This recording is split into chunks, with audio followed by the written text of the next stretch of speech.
오늘 은혜 받으실 말씀은 아가서 8장 6절입니다. 아가서 8장 6절 구약성경 966페이지 아가서 8장 6절 말씀을 다같이 합독하겠습니다. 너는 나를 도장같이 마음에 품고 도장같이 팔에 두라. 사랑은 죽음같이 강하고 질투는 수월같이 잔인하며 불길같이 일어나니 그 기세가 여호와의 불과 같으니라. 아멘. 할렐루야.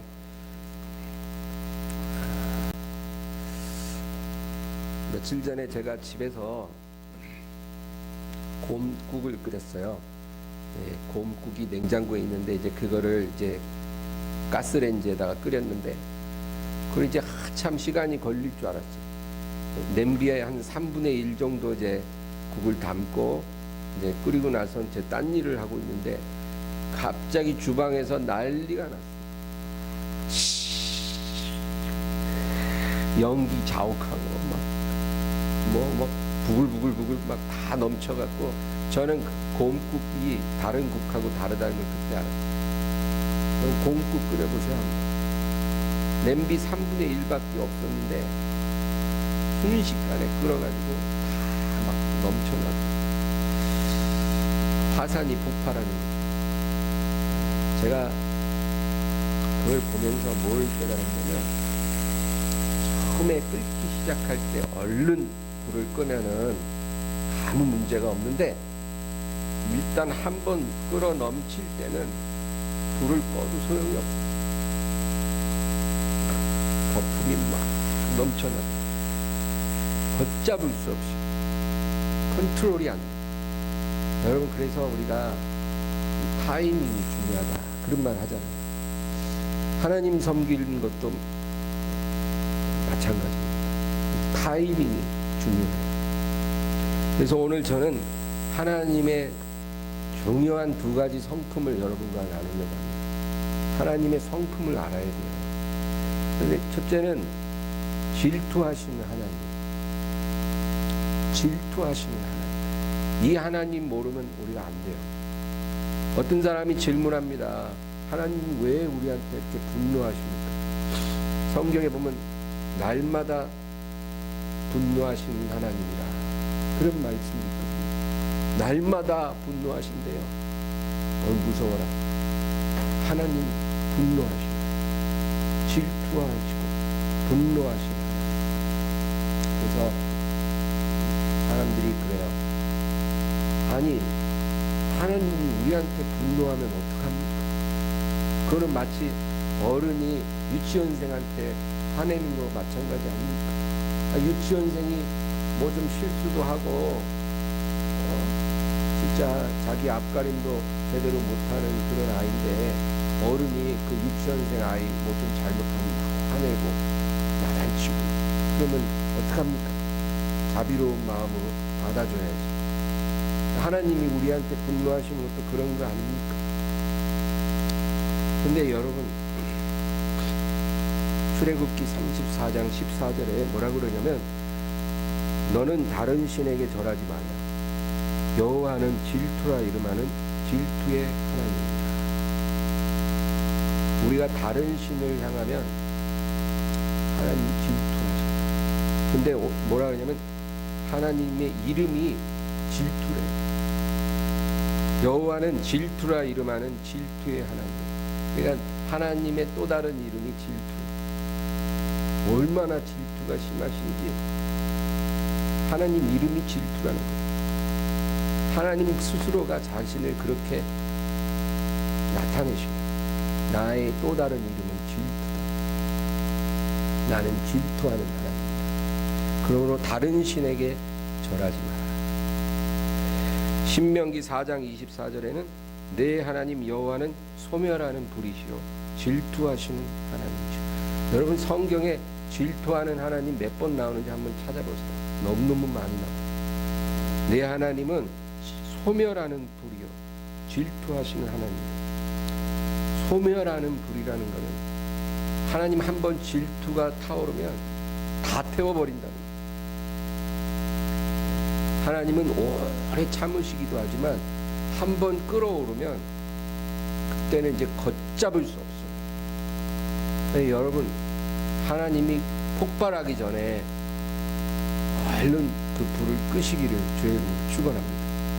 네, 옛날에 그 로마 시대에 여러분 폼페이라는 도시가 있었어요. 폼페이.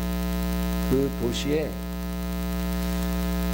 AD 70년경 그 도시 옆에 베수비오 산이 있는데 그 화산이 확 폭발했어요. AD 70년.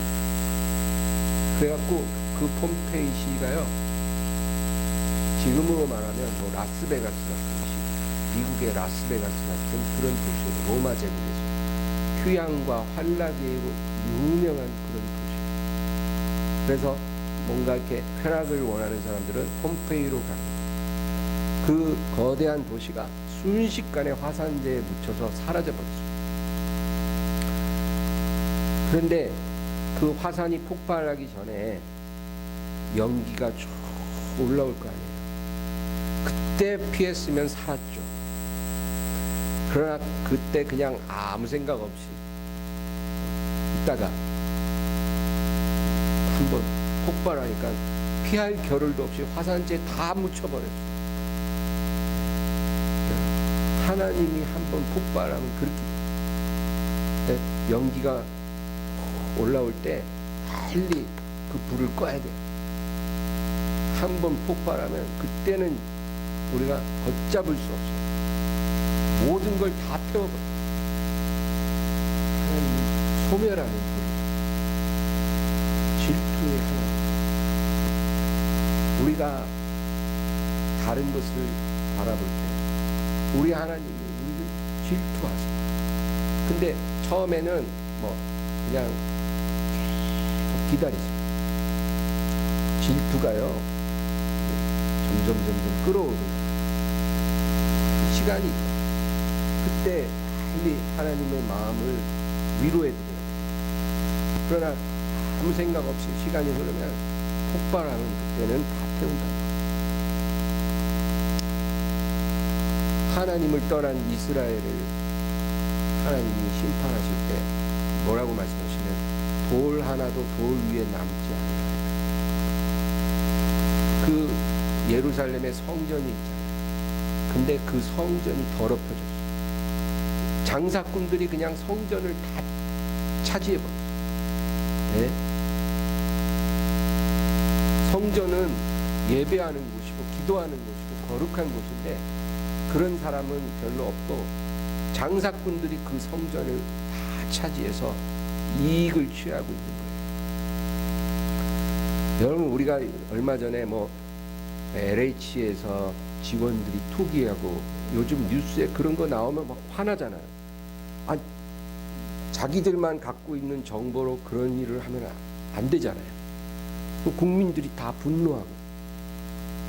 그런데 성전이 더럽혀지니까 우리 하나님이 분노하시는 거예요. 그래서 뭐라 하냐면 돌 하나도 돌 위에 남지 아니하고 무너뜨려지리라. 아무리 웅장하고 거룩하고 하나님의 이름을 두신 곳일지라도 한번 하나님이 폭발하면 그냥 다 소멸하는 불이에요. 돌 하나도 돌 위에 남지 않고 싹 다 무너져서 완전히 황폐케 돼요. 그래서 여러분 그렇게 됐어요. 로마의 티투스라는 장군이 군대를 데리고 와서 성전을 그렇게 만들어 버렸어요. 여러분, 하나님은 소멸하는 불이십니다. 그런데 우리가 시샘하는 것과 질투하는 것이 다르다는 것 좀 알아야 돼요. 여러분, 시샘하고 질투하는 건 비슷해 보이지만 비슷하지만 달라요. 시샘이라는 것은 뭐냐면 내가 갖고 있지 않은 것을 부러워하는 거예요. 나한테 없는 게 누구에게 있으면 그게 부럽잖아요. 부러우면 지는 건데 그게 시샘이에요. 네. 내가 지금 다리가 너무 아파서 제대로 못 걸어. 근데 저 사람 보니까 달리기를 하고 있네. 그러면은 부럽잖아요. 나도 저렇게 달리고 싶어. 그러면 그게 시샘이에요. 저는 어릴 때부터 폐가 약했고 천식도 있고 그래서 숨이 잘, 그래서 오르막길을 잘 못 가고 뛰질 못. 건널목이 이렇게 불이 이렇게 깜빡깜빡할 때 사람들 막 뛰어서 건너잖아요. 근데 저는 안 뛰어요. 그냥 기다려요. 숨 차는 게 싫어. 그런데 막 등산하고 막 그런 사람들 보면 너무 부러운 거예요. 나한테 없는 게 있으니까. 그런 게 시샘이에요.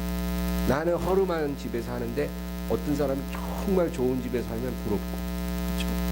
나는 남편하고 사이가 안 좋은데 내 친구는 남편하고 너무 깨가 쏟아져. 부럽고. 우리 집 애들은 공부를 잘 못하는데 저 집 애들은 공부를 다 잘해. 부럽고. 그런 게 시샘이에요. 근데 여러분, 하나님은 시샘하시죠. 왜냐하면 모든 것을 다 가지신 분이에요. 하나님한테 뭐가 없어야 시샘을 할 텐데 하나님은 다 갖고 계세요. 우리 시편 50편 말씀 하나 찾아볼까요? 시편 50편 8절에서 13절. 시편 50편 8절에서 13절을 다 같이 읽어볼게요. 나는 네 재물 때문에 너를 책망하지는 아니하리니 내 번제가 항상 내 앞에 있음이로다. 내가 네 집에서 수소나 내 우리에서 순념소를 가져가지 아니하리니 이는 삼림의 짐승들과 뭇산의 가축이 다 내 것이며 산의 모든 새들도 내가 아는 것이며 들의 짐승도 내 것임이로다. 내가 가령 줄여도 내게 이르지 아니할 것은 세계와 거기에 충만한 것이 내 것임이로다. 내가 수소의 고기를 먹으며 염소의 피를 마시겠느냐. 여러분, 하나님은 우리에게 하나님 앞에 흠없는 가축을 드리라 그러잖아요. 이스라엘에게. 그렇지만 사실은 하나님은 우리의 양식으로 배를 채우실 필요가 없는 하나님이에요. 우리가 하나님을 배부르게 할 수 없다는 거예요.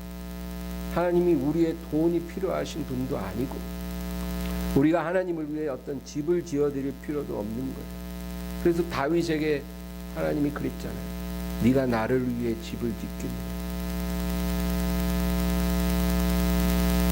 하늘이 내 보좌고 땅이 내 발판이고, 그렇죠? 그 하나님을 위해 우리가 뭘 해드릴 수 있겠어요? 모든 가축이 다 하나님 거예요. 바닷물 엄청나죠. 여러분, 지구의 70%가 바다고 깊은 바다는 수심이 10,000m. 그 바닷물 어마어마한 양이에요. 그러나 그 바다도 하나님 손에 들려진 물 한 잔밖에 안 돼요. 그런 하나님이 뭐가 부족하시고 뭐가 부럽겠어요? 그러므로 우리가 가진 그 무엇이라도 하나님은 시샘할 이유가 없다, 그 말이죠. 저와 여러분이 아무리 행복하게 살아도 우리의 행복을 하나님이 시샘하시지 않는다는 거예요. 우리가 뭘 가져도 하나님은 그거를 부러워하시지 않아요. 그런데 하나님은 질투하시는 하나님입니다. 이 질투는 뭐냐면 사랑하는 사람이 갖고 있는 감정을 말해요. 내가 누구를 사랑하는데 그 사람이 다른 사람을 사랑해요. 그때는 그게 질투예요. 내가 저 사람을 사랑하고 있기 때문에 질투하는 거예요. 내가 사랑하는 그 사람의 마음이 다른 사람을 향하고 있기 때문에 질투의 불이 타오르기 시작하는 거예요. 하나님은 모든 걸 다 소유하신 하나님이지만 딱 갖고 있지 못하신 게 있어요. 뭔지 아세요? 다 가지신 하나님도 없는 게 있다는 거예요. 그게 바로 우리 마음이에요. 하나님 우리 마음을 못 가지셨어요. 그 마음을 갖기를 원하시는데 그 마음을 우리가 안 줘. 그리고 어디다 주냐면 딴 데다 줘. 게임해 주고 세상 쾌락해 주고 돈 해주고 사람 해주고 하나님께 드려야 될 마음을 다른 데다 주는 거예요. 하나님한테 진짜 손톱만큼 줘요. 아주 일주일에 한 번 교회 나오는 것도 싫어서 막 겨우 나와. 아주 막 죽을라 그래. 1시간 예배인데도 아주 지겨워 막 죽을라 그래. 하나님 앞에 드려지는 거는 너무 아까워. 지갑에 1,000원짜리가 많았었는데 왜 오늘따라 한 장도 없냐? 10,000원짜리밖에 없네. 어떡하지? 드릴까 말까? 하나님한테 이런 식이에요. 그리고 마음을 다른 데다 다 줘. 그러니까 하나님이 우리 마음을 소유하시지 못하는 거예요. 그리고 우리 마음이 향하는 그것을 보고 질투하세요. 우리가 이 질투하시는 하나님을 이해할 때 예수님 못 박힌 십자가가 깨달아집니다. 그 십자가를 깨달으려면 하나님이 어떤 분인가를 알아야 되거든요. 하나님 질투하시는 하나님이에요. 그래서 이 예수님 못 박힌 십자가는 뭐냐면은 내가 너희를 절대로 보내줄 수 없다는 거예요. 내가 너희를 절대로 포기할 수 없다. 그래서 내가 너희를 얻기 위해 너희와 나를 갈라놓는 이 죄를 해결하기 위해 내 아들까지 희생하노라. 내 아들에게 그 죄를 다 지워서 내 아들을 십자가에 못 박기까지 너희와 나를 가로막고 있는 이 죄를 내가 미워하노라. 그러신 하나님. 그래서 우리와 하나님 사이에 막힌 담을 헐어버리고 그리고 우리를 찾으시는 거예요. 내게 오라. 내가 너희와의 모든 막힌 것을 다 허물어 버렸으니까 이제 내게 오라. 내게 오라. 나는 너를 포기할 수 없어. 내게 와. 그 하나님이에요. 그게 십자가. 그게 질투하시는 하나님의 마음이에요. 여러분, 포기할 수 없는 거예요. 포기가 되면 질투가 아니에요, 여러분. 그 이해하세요? 하나님을? 호세아서에 그게 잘 나와 있어요. 호세아서를 보면 하나님이 호세아 선지자에게 명령하세요. 너는 저기 생실이 아주 문란한 여자의 고멜이라는 여자를 네 아내로 삼아라. 이 고멜이라는 여자는 굉장히 문란한 그런 여자예요. 그런데 그 여자를 아내로 삼으라는 거예요. 그래서 하나님 명령은 순종해야 되잖아요. 그래서 아내로 삼았어요. 그런데 얼마 안 있어서 이 고멜이 집을 나갔네. 알아보니까 벌써 다른 남자를 만나서 도망간 거예요. 그러니까 이 호세아가 아휴 속 후련하다. 그냥 이제 끝났구나. 도망갔으니까 잘 됐다는 거예요. 어차피 저런 여자랑 내가 살 수가 없는데. 그런데 하나님이 뭐라 하냐면 가서 네 아내를 데려와. 하나님 지가 나 싫어서 딴 남자 만나 도망가갖고 이미 딴 남자랑 살고 있대요. 근데 제가 왜 저 여자를 또 데려와요? 하나님 그럴 필요가 있나요? 하나님이 호세아에게 말해. 너는 네 아내를 포기할 수 있을지 몰라도 나는 네 아내보다도 더 영적으로 음란한 내 백성을 포기할 수가 없어. 그러니까 너는 내 마음을 대변하는 주의 종이니까 네 아내를 데려와. 그게 바로 내 마음이야. 내 백성이 내 마음을 너무 몰라주니까 너의 삶을 통해 내가 내 마음을 드러내고 싶다. 데려와. 여러분 그거 믿으세요? 하나님이 정말 그 정도까지 우리에게 집착하시는 하나님인 것을 믿어주세요. 오늘 본문 보겠습니다. 아가서 8장 6절 다시 한번 읽어볼까요? 본문으로 가서 아가서 8장 6절 다 같이 읽습니다.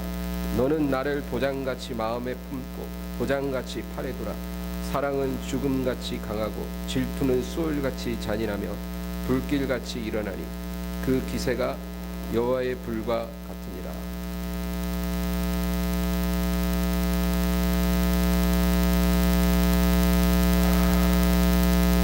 여기 보면 사랑은 죽음같이 강하고 그렇게 말해요. 사랑은 죽음만큼 강하다. 여러분 이 말을 보면 뭐가 느껴져요? 야, 죽음이 강하긴 한가 보다. 그렇죠? 죽음보다 강한 게 없어요. 죽음만큼 강하면 최대예요. 죽음 강합니다. 왜 강해요? 어느 누구도 죽음을 못 이겨요. 그래서 죽음이 가장 강한 거예요. 이 지구상에 나타났던 그 어떤 권력자도 죽음을 못 이겼죠. 진시 황제도 못 이겼고, 줄리어스 시저도 못 이겼고, 알렉산더도 못 이겼고, 느부갓네살 왕도 못 이겼고, 고레스 왕도 못 이겼고, 나폴레옹도, 히틀러도, 그 어떤 사람도 죽음은 못 이겨요. 누가 오직 죽음을 이겼을까요? 죽음 이기신 분, 예수님. 예수님만 죽음을 이기신 유일한 사람이에요. 하나님이시고 사람이시니까 예수님만 역사상 유일하게 죽음을 이기시고 부활하신 분이지 그 어느 누구도 죽음은 못 이겨요. 지구를 다 정복한 군주라도 죽음은 못 이겨요. 그러니까 죽음이 최강이에요. 그런데 오늘 말씀에 사랑은 죽음같이 강하다. 여러분 진정한 사랑에는 죽음의 향기가 납니다.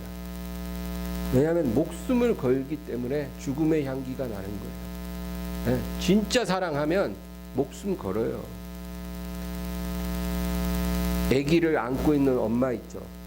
아기 다 낳아서 길러보셨으니까 아실 거예요. 좀 아기를 안고 있는 이 엄마가 있는데 누가 와서 그 아기를 해치려 그래. 그러면은 그 아기 내팽개치고 도망가는 엄마 있을까요? 아무도 없어요. 아무리 연약한 여인이라도 자기 품에 아기를 안고 있는데 누가 아기를 해치려고 하면 목숨 걸고 그 위협을 물리쳐. 진정한 사랑은 죽음의 향기가 나는 거예요. 목숨 걸어요. 죽음도 안 두려운 게 진짜 사랑이에요. 그래서 예수님 사랑이 그런 거예요. 예수님 사랑이 우리 사랑하고 다른 건 예수님 목숨을 걸거든요. 나는 내 양을 위해 목숨을 버리노라. 그래서 예수님 사랑은 피냄새가 나는 거예요. 그 사랑을 우리가 받고 있어요.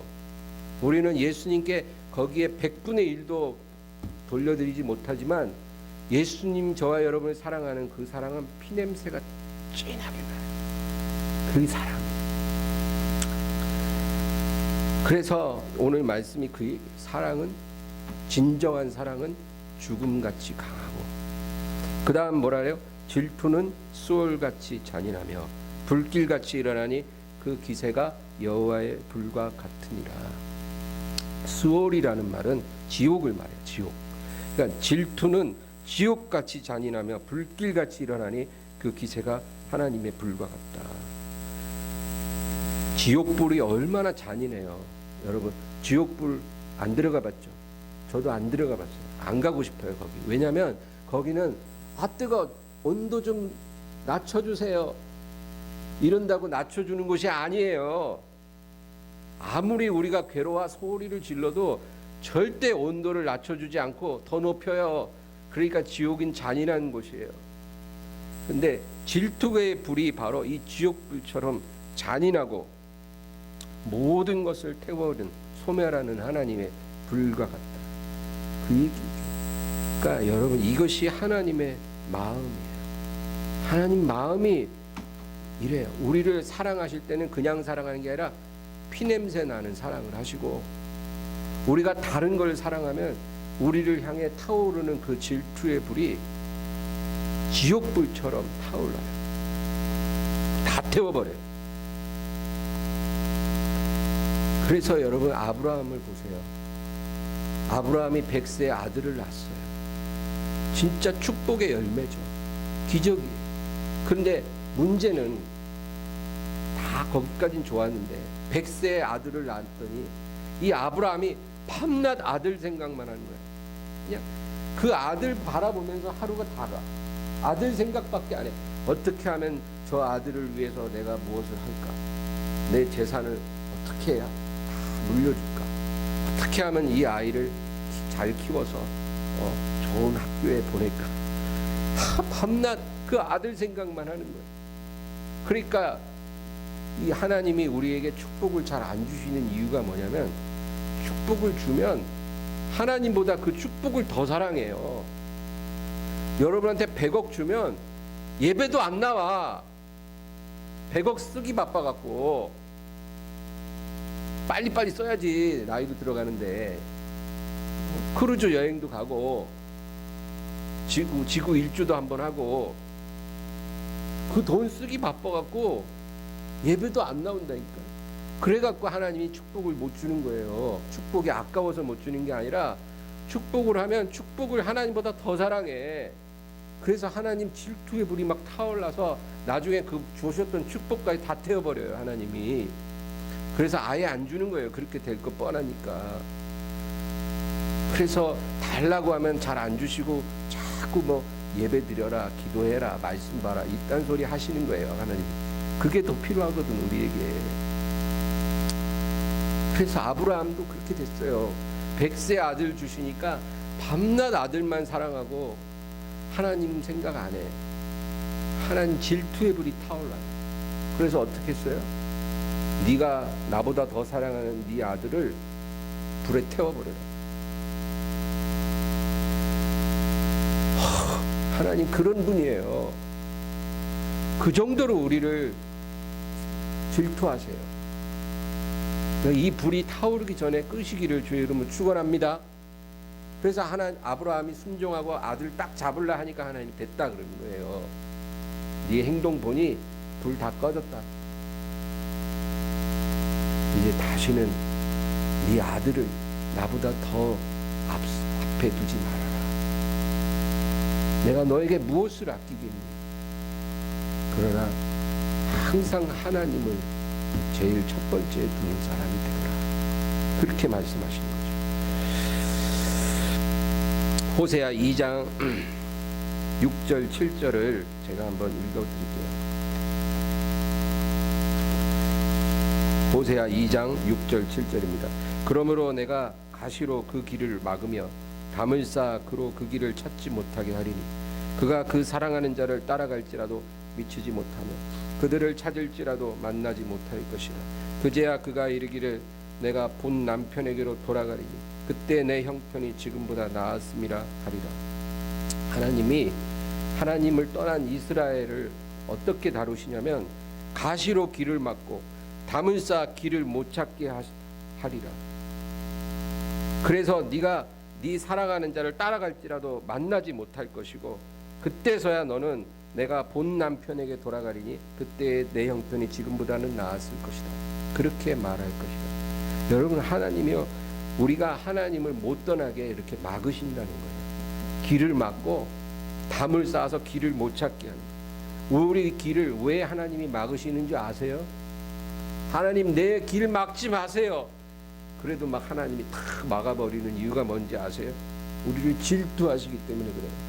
하나님을 떠나서 원치 않는 길로 가려고 하니까 막을 딱딱 막아버려 못 가게 해요. 나는 너를 놓을 수가 없다. 너를 보낼 수 없다. 내게 오라. 또 한 가지 우리가 알아야 될 하나님의 성품은 하나님 계획을 변경하시는 하나님입니다. 첫째는 질투하시는 하나님이고요. 둘째는 계획을 변경하시는 하나님. 이것도 우리가 알아야 돼요.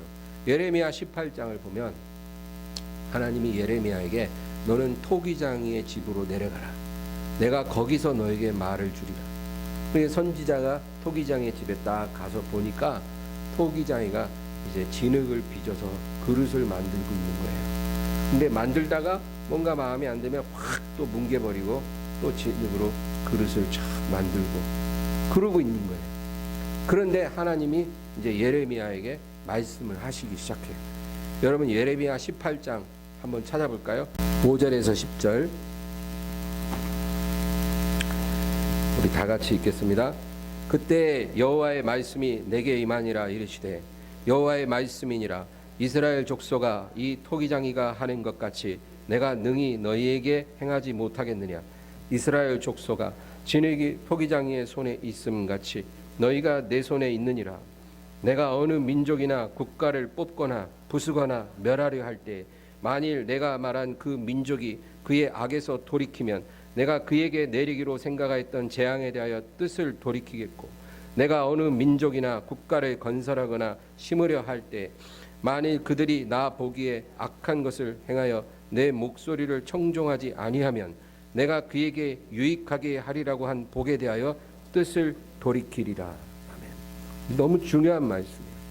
진흙이 토기장의 손에 있는 것처럼 너희가 내 손 안에 있다 말씀하세요. 토기장이가 진흙을 자기 마음대로 그릇으로 빚고 또 마음에 안 들면 막 뭉개버리고 또 빚고 또 빚고 하듯이 우리가 하나님 손에 있는 진흙이라는 거예요. 그런데 뭐라 그러시냐면 7절과 8절에 보면 어느 민족이든 국가든 그들이 그 악한 길에서 돌이키면 내가 그에게 내리기로 생각하였던 재앙을 돌이키리라. 여기서 돌이키라는 말이 계속 나와요. 그 악한 길을 돌이키면 내가 저희에게 내리기로 한 재앙을 돌이키리라. 거둔다 그 말이에요. 재앙을 딱 준비했지만 유보. 그리고 9절 10절에 또 반대로 어느 민족이나 국가, 이건 개인에게도 마찬가지예요. 그들이 내가 그들에게 복을 주려고 했는데 그들이 만약에 그 의로운 길에서 돌이켜 악을 행하고 나를 배반하면 내가 내 뜻을 돌이켜서 그들에게 내리기로 한 복을 거둬들이리라. 그러니까 너희가 돌이키면 나도 돌이킨다는 거예요. 악한 길에서 순종의 길로 돌이키면 나도 재앙을 돌이켜 너희에게 복을 내릴 것이고, 반대로 너희가 순종하는 의로운 길에서 돌이켜 악을 행하고 나를 거역하면 내가 너희기로 내리기로 계획했던 모든 복을 다 거둬들이고 내가 너에게 재앙을 내릴 것이다. 하나님 그렇게 말씀하십니다. 우리의 선택과 우리의 행동에 따라 하나님의 계획이 변경된다고 성경은 분명하게 말씀하고 있어요. 운명의 주관자이신 하나님이 우리에게 이렇게 경고하는 거예요. 너희 선택에 내 모든 행동이 달려있다는 거예요. 여러분, 구약성경 뒷부분에는 선지자들의 책들이 있어요. 특별히 호세아부터 말라기까지 이 구약의 마지막 부분에는 12권의 소책자들이 모여 있어요. 그래서 이거를 소선지서라 그래요. 소선지서. 분량은 작지만 이게 12권이 모여 있는 거죠. 그 가운데 특별히 요나서와 나훔서가 있는데 이 요나와 나훔이라는 선지자는 좀 특별해요. 왜냐하면 모든 선지자들이 다 이스라엘에 대해서 예언을 하는 선지자였는데 이 요나와 나훔이라는 선지자는 이스라엘이 아니라 이스라엘의 대적인 아수르, 그 가운데 아수르의 수도인 니느웨라는 큰 성을 향해서 예언을 했다는 거예요. 니느웨 사람들은 이스라엘의 원수예요. 그런데 그 니느웨에 가서 예언한 사람이에요. 요나와 나홈이. 그런데 이 요나 선지자가 먼저 예언을 했어요. 니느웨 성에 가서. 여러분 잘 아시잖아요. 고래 뱃속에 들어갔다가 나와서 니느웨 성에 가서 선포를 했어요. 앞으로 40일 후에 하나님이 이 성을 심판해서 이 성이 무너지게 됩니다. 여러분 40일 남았다는 건 끝난 거예요. 그죠? 그 대도시가 40일 만에 무슨 일을 할 수 있겠어요? 이 40일 후면 이 성이 무너지리라. 그렇게 예언을 했어요. 그러니까 갑자기 니느웨 사람들이 획가닥해갖고 왕부터 모든 백성이 다 회개하는 이런 일도 있어요. 심지어는 금식을 하는데 가축까지도 사료를 안 먹여요. 온 성이 다 회개한 거예요. 그러니까 하나님이 요나에게 내가 이 성에 내리기로 한 재앙을 거두리라. 계획이 변경됐어요. 갑자기 지금 40일 후에는 소돔같이 다 불살라 버릴 건데 그 하나님의 결정이 니느웨의 행동에 따라 바뀐 거예요. 그런데 그로부터 150년이 흐르고 나서 나홈 선지자가 뭐라 그러냐면 이 성은 돌이킬 수 없이 심판이 작정되었다. 그렇게 예언해요. 내 상처는 고칠 수 없고 내 부상은 중하다. 이제 너희는 끝났다. 그걸 예언해요. 그리고 니느웨는 완전히 파괴돼요. 150년 전에는 하나님이 니느웨를 긍휼의 그릇으로 샥 빚었어요. 그래서 하나님의 긍휼을 나타내는 성이 됐어요. 그러나 150년 후에는 같은 성이 진노의 그릇이 되어서 파괴됐어요. 여러분, 이 이야기들이 우리에게 주는 교훈이 뭐냐면 개인의 일생도 똑같다는 거예요. 개인, 교회, 어느 나라와 민족이든지 이 성경에 일어난 일들이 똑같이 일어난다는 거예요. 하나님이 동일한 하나님이시죠. 어느 길로 갈 것입니까? 모세가 말했어요. 너희 앞에 두 길이 있다. 하나는 생명의 길이고 하나는 사망의 길이고 오늘날 너희가 선택하라.